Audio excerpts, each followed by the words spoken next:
Ընդամենը 47%։ Ոչ,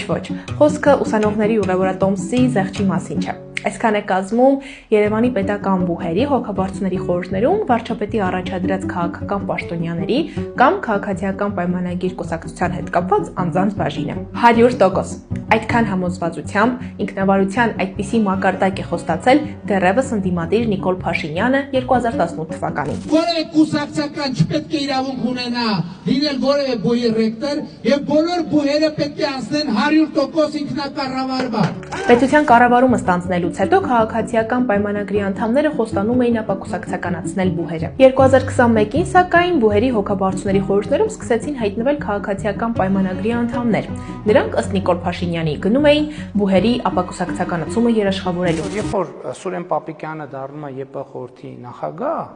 ինքը հենց գնում է բուհական համակարգի ապակուսակցականացումը երաշխավորելու համար։ Մենք բուհական համակարգում այդ խորհրդի նախագահները այնտեղ չեն գնում կուսակցականացնելու համար, այնտեղ գնում են մեր սկզբունքը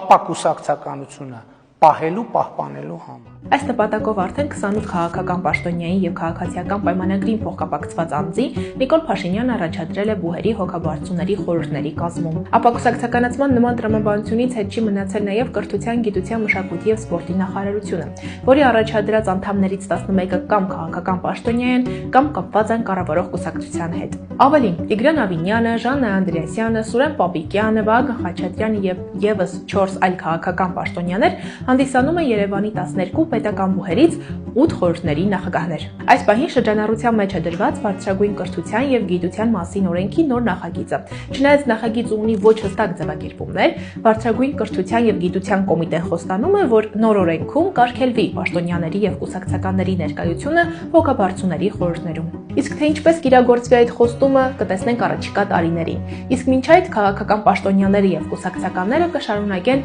ապակուսակցականացնել բուհերը։ Հետևեք մեզ, հավանեք եւ տարածեք մեր հրապարակումները, իսկ ես կվերադառնամ այլ հետաքրքիր պատմություններով։